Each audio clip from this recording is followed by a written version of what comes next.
Ho aminareo ny riavana ny famindram-posy sy ny fiadanana avy amin'Andriamanitra ray ary avy amin'ny fahalalana tsaran'i Jesosy Kristy ilay fahazavany izao tontolo izao. Ny Tompo hamaly vavaka antsika araka ny fitariana efa nataon'ny mpialohan'ny vaky-teny ka niraka ny fanahy masina hanazava amintsika ny teny. Jaona 2:20 andininy voalohany hatramin'ny 4:10. Jaona 2:20 andininy voalohany hatramin'ny 4:10 voamarika manokana eo amin'ny andininy 4:10 fa fisehoana fahatelo tamin'ny mpianatra taoriana ny tsanganan Jesosy tamin'ny maty izao tantaraina amintsika izao.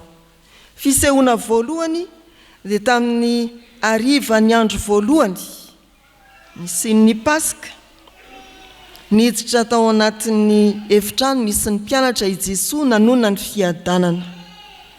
Fisehoana faharoa ny herininy toy ny hoe izao alahady izao dia niditra indray Jesosy teo anivon'ny mpianatra mitodika manokana ny Tomasy izay tsy nino raha tsy nahita.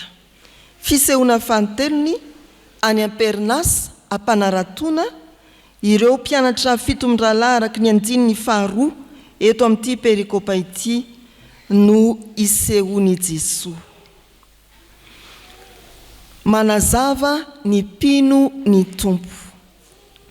Rahatsika ny teny eo amin'ny andininy 5 fanontaniana manao hoe amin'ny anaran'i Jesosy anaka manakanina vai ianareo. Ary ery amin'ny andininy 12 tapany faharoa manao hoe avy isakafo.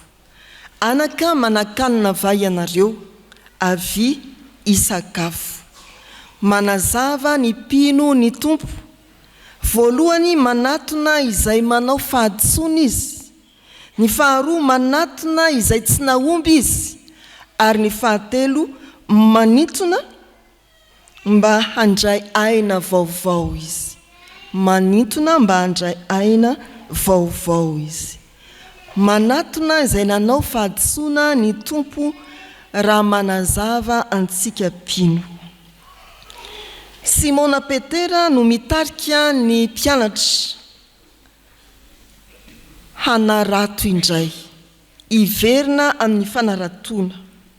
Simona Petera, ilay mpianatra kinga saina indrindra tamin'izy 12 ilay mpianatra sanamaly an'i Jesosy ny amin'ny hoe sanatrianao izany. Rehefa niteny Jesosy hoe ny zanak'olona tsy maintsy ampijaliana, vomboana amin'ny hazo fijaliana dia maty ary hitsangana amin'ny andro fahatelo. Sanatrianao izany. Petera ilay sahany teny tamin'i Jesosy hoe tsy manasa ny tongotra anao fa izany anasa ny tongotrao. Petera ilay nanambara tamin'i Jesosy hoe na andahanao avokoa azy izao tontolo izao, za tsy mba andahanao. Fa izany ilay Petera hitantsika eto. Tsy nisy dikany amin'ny Petera kory ny 3 taona ny arahany tamin'i Jesosy, ny nanatrehany ny fitsanganan Jesosy tamin'ny maty, indromy taona araka ny voatsia teny am-piandohana. Fa ny fanapahan-keviny dia ny hoe andeha hanarato aho. Ary natarika mpianatra enina koatra izy tamin'izany fanapahan-kevitra sasa izany. Iverina indray amin'ny fanaony mialohan'ny antson'ny Tompo azy. Iverina indray amin'ny fiainany andavanandro, tsy mbola nandalo ny fahalalana ani Jesosy Kristy. Fa izany Simona Petera izany sy ny namany no aton'ny Jesosy eto ao anatin'ny fahadiso-kevitra itenenany hoe manakanina vai ianareo. Manatona izay nanao fahadisoana ny Tompo lay manazava antsika mpino. Tsy vo izao i Jesosy no taratraraka ny soratra masina fa manatona izay nanao fahadisoana.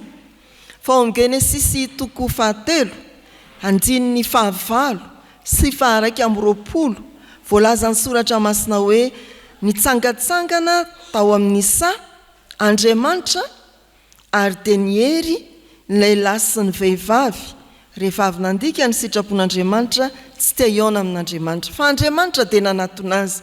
Rehefa zoina ny tantara ao amin'ny Genesisy 3 tonga any amin'ny andininy 20 dia tafahoana soa amin'Andriamanitra reto nanao fahadisoana ary nisahiran'Andriamanitra nanjaitra akanjo hoditra avy amin'ny biby izay nalatsany rà.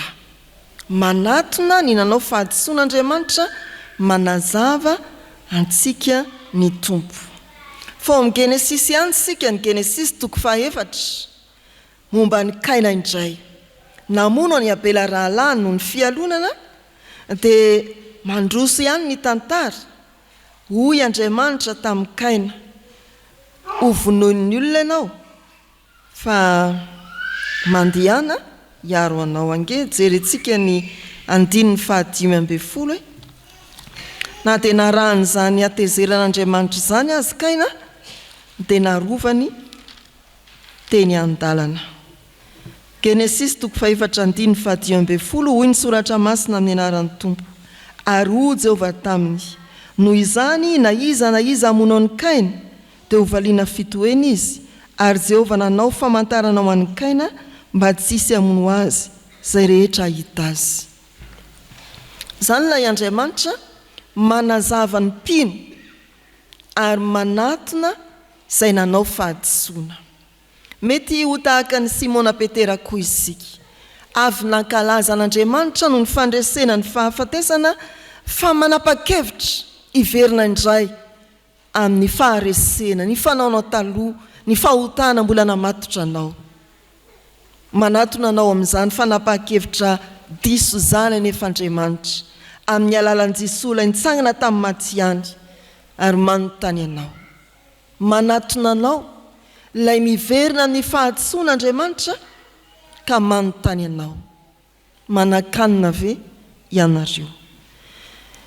Nilofo dia nilofo Simona Petera sy ireo namany, nanarato nandritra ny alina fa tsy nahazo. Manontany Jesosy, manakanina va ianareo? Izany koa nilazana amintsika hoe manatona ireo tsy nahomby i Jesosy. Manazava antsika ny Tompo ary manatona antsika ao anatiny tsy fahombiazantsika. Manatona antsika ao anatiny tsy fahombiazantsika. Valitenin'ny mpianatra dia hoe tsia. Iry amin'ny vodopejy ny fanontaniana dia midika hoe manandoka ve ianareo? Mofo misy fa ny laoka tsisy. Nitady ka nitady fa tsy nahita. Tena tsy fahombiazana 100%. Niverina tamin'ny fanaony teo aloha, nitsenainy ny tsy fahombiazana, tsy afana manao na inona na mamokatra na inona. Izany toe-javatra izany no anatona ny Tompo anireto mpianany reto. Mbola anontaniany azy hoe manakanina va ianareo? Ry havana malala, maro isika ny tena milofo mafy mba ahomby. Amin'ny raharaha ngeza be o ampelantanantsika dia manao fifanarahana samihafa isika. Fifanarahana azahoana famatsim-bola, fifanarahana azahoana fandresena eo amin'ny raharaha politika, ndao hitambatambatra dia iza no atolotra. Fa manontany antsika ny Tompo, efa nifanaraka taminy ve ianao? Efa mba nanao fifanarahana tamin'i Jesosy ve ianao? Ndrao hiasa maina eo, ndrao ho resy ihany, tsy nandalo mipasika ny fiainanao. Fa isika mahazo antokasa dia manao somi. Fa ekenao ve Jesosy hiaranao antokasa aminao ka andiananao amin'ny fahamarinana? Tsy misy isan-jato takiana. Fifanarahana hafa, hitadiavana fahombiazana hafahafa, mitotona ihany amin'ny tsy fananan-doka. Ary tsara ny fiainantsika zanak'olombelona, fa izany no mitranga mandrakariva. Adino ny fifanarahana amin'ny Jesosy, fa soniavana ny fifanarahana samihafa izay tsy mitondra amin'ny fahombiazana. Mikatona ny varavaran'ny fahombiazana fa midanadana ho an'izay tsy mifanaraka amin'ny Jesosy, ny varavaran'ny fahavoazana. Manankanina va ianareo? nambary tsisy loka ve ny ankamaron'ny maro mieritreritra sao dia nilozanao ny fifanarana tamin'i Jesosy. Ao anatin'ny fahasairanana ve ny betsaka mandinika sao dia tsy voasonianao tsara ny fifanarana tamin'i Jesosy, fifanarana taman-kafa no tanterahanao. Midina Jesosy, mifantoka ao anatin'ny tsy fahombiazantsika, mahita ny tsy fisiana ary manontany mampatsiahy ny fisiana eo amin'ny fiainantsika. Ao anatin'ny tsy fisiany sika fa Jesosy midina mampatsiahy ny fisiany eo amin'ny fiainantsika. Izy ilay manana ny zavatra rehetra, izy ilay tompony hery sy ny fahefana any an-danitra sy aty an-tany. Izany no manontany anao, tahaka ny nanontanian'ny mpianatra niaraka tamin'ny Simona Petera hoe manan-kanina va ianareo, manan-doka ve ianareo? Amaly ianao hoe tsy, nde hanaiky ny fijoroan'i Jesosy indray. Ny fahavononany hiara-iasa amintsika. Rehefa vakitsika ny soratra masina dia manome baiko i Jesosy, alatsao eo amin'ny sisiny ankavanan'ny sambo kely ny aratonareo, dia azo ianareo, dia nalatsany izany, tsy zakany nakarina no ny abetsahany ny hazan-drano. Izany ilay fiarana amin'i Jesosy nitsangana tamin'ny maty. So adinao ny taona maromaro ny rahanao tamin'i Jesosy fa mifantoka amin'ny zavatry ny tany ianao. So tsy hitanao i Jesosy mijoro manontany manan-kanina ve ianareo? So tsy renao ny feony manao hoe manan-kanina va ianareo? Manontany izy aty amin'ny herinandro aorianan'ny Paska, sao variana miverina amin'ny fanaonao taloha ianao ka miasa sy misasatra foana, tsy manan-doka. Ny fahatelo, manazava ny mpino ny tompo ary manintona anome aina vaovao. Avy isakafo. Eo amin'ny andininy fahasivy hatramin'ny fahaefatra ambin'ny folo, ny soratra masina dia milaza mazava fa rehefa nahazo trondro be dia be, ny mpanarato Simona Petera sy ireo namany mpianatra niaraka taminy, dia indro efa vonina teo an-tanety ny afinarina sy ny hazan-drano ary ny mofo.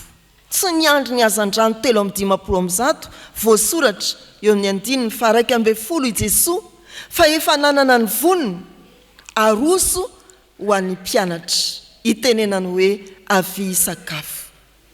Fanampinampiny fotsiny sisany 3:50 tsy zaka ny arato.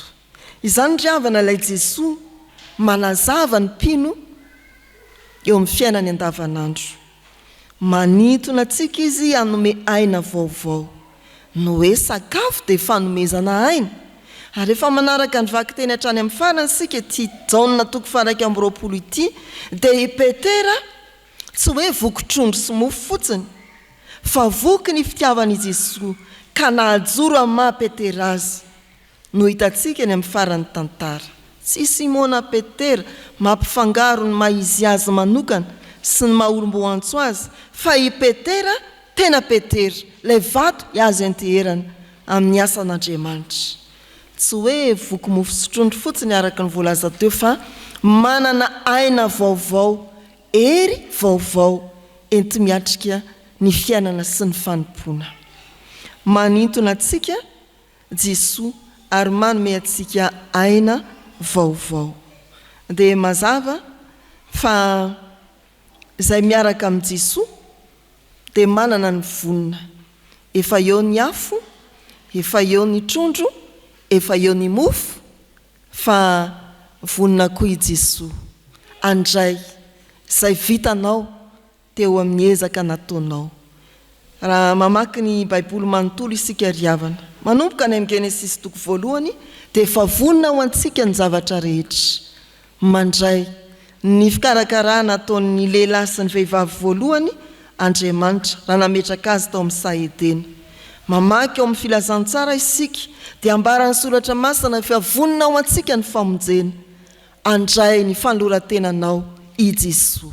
Izy fanoloran-tenanao ilay trondro 3:50 fa ny an'i Jesosy efa vita.